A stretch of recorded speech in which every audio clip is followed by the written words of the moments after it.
শুভ সকাল সবাইকে। তোমরা দেখেই বুঝতে পারছো কতটা কুয়াশা পড়েছে। সকাল কিন্তু বাজে হচ্ছে 7টা সাড়ে 7টা। দেখো কতটা কুয়াশা পড়েছে। আমি মাঠে দাঁড়িয়ে আছি, আমাদের বাড়ির পাশে মাঠ। সেখানে দেখো কুয়াশায় মোটামুটি এপাশ থেকে ওপাশ দেখা যাচ্ছে না, এতটা কুয়াশা পড়েছে। প্রথম প্রথম দেখে তো মনে হচ্ছে কাশ্মীরে চলে এসে। আর এইদিকে দেখো তিরপল ফিরপল টাঙানো, আমাদের যেহেতু পিকনিক হবে সেহেতু সব কিছু করা। এইদিকে দেখো কুয়াশাটা একটু কমতে আমাদের বাড়ি থেকে সব জিনিসপত্র বাচ্চারা নিয়ে আসছে, আমাদের যা যা রান্নাবান্না হবে পিকনিকের। এটা আমাদের 2025 সালের ফার্স্ট পিকনিক। যদিও বা আমরা তার 1 মাস আগে একটা পিকনিক করেছি, তার ব্লগ দেয়াই আছে আমার পেজে, তোমরা দেখে নিতে পারো। দেখো সকাল 9টা সাড়ে 9টা কি 10টা বাজে, আমরা সব তরি তরকারিগুলো কেটে নিচ্ছি। রাতে পিকনিক, তরি তরকারিগুলো সবাই মিলে কেটে নিচ্ছি।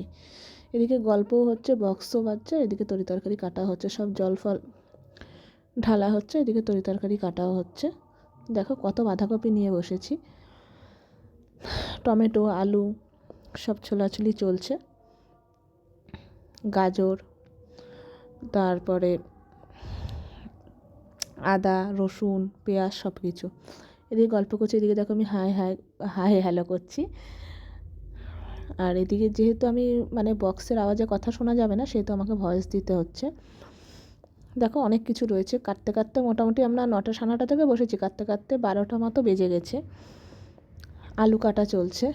আমাদের মেনুতে হবে হচ্ছে গিয়ে টমেটো দিয়ে ডাল হবে, তারপরে হচ্ছে গিয়ে ফুলকপি ভাজা হবে।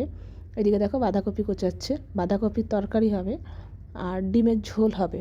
আর এত টমেটো দেখতে পাচ্ছি যে টমেটোর চাটনি হবে আর পাঁপড় হবে। আর তো এমনি তো চা বিস্কুট আছেই, ডিম সিদ্ধ আছে, সেগুলো তো আলাদা। তরকারি যেগুলো হবে সেগুলো কাটা চলছে। আমি টমেটো নিয়ে বসেছি। মোটামুটি এখানে 6 কিলো থেকে 7 কিলো টমেটো রয়েছে, আর বাঁধাকপি প্রায় 13-14টা রয়েছে। আর সাবিনা মাঝে মাঝে হাই হাই করছে। আর আলুও রয়েছে প্রায় 6-7 কিলো মতো।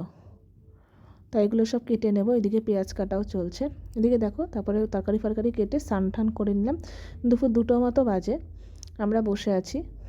এদিকে পিকনিকের সবই চলছে, কেউ ছবি তুলছে, কেউ ঘুরছে, কেউ কাজ করছে। আমার হঠাৎ মনে পড়লো যে চাটনি যে করব তার খেজুরটা আর কিশমিশটা ভেজানো হয়নি, ছোলা হয়নি, কিছু করা হয়নি। তাই কাজু কিশমিশগুলো সব, কিশমিশটা ভিজিয়ে নিচ্ছিলাম, আর হচ্ছে খেজুরগুলো ছাড়িয়ে নিচ্ছিলাম, দানাগুলো ছাড়িয়ে নিচ্ছিলাম। আর আমরা মিউজিক্যাল চেয়ার খেলবো বলে সব আয়োজনও করেছিলাম, কিন্তু দুর্ভাগ্যবশত হচ্ছে সেদিনকে কারেন্ট অফিসের লোক আসাতে কারেন্টটা যেহেতু অফ রাখতে হয়েছিল, বক্স চালাতে পারছিলাম না আর খেলতেও পারছিলাম না। তাই সবার মনটাও খারাপ। তাই বসে বসে কী করব বুঝতে পারছিলাম না। প্রায় 2 ঘন্টা মতো বন্ধ ছিল। তাই ভাবছি ডিমগুলো সিদ্ধ করে নিই।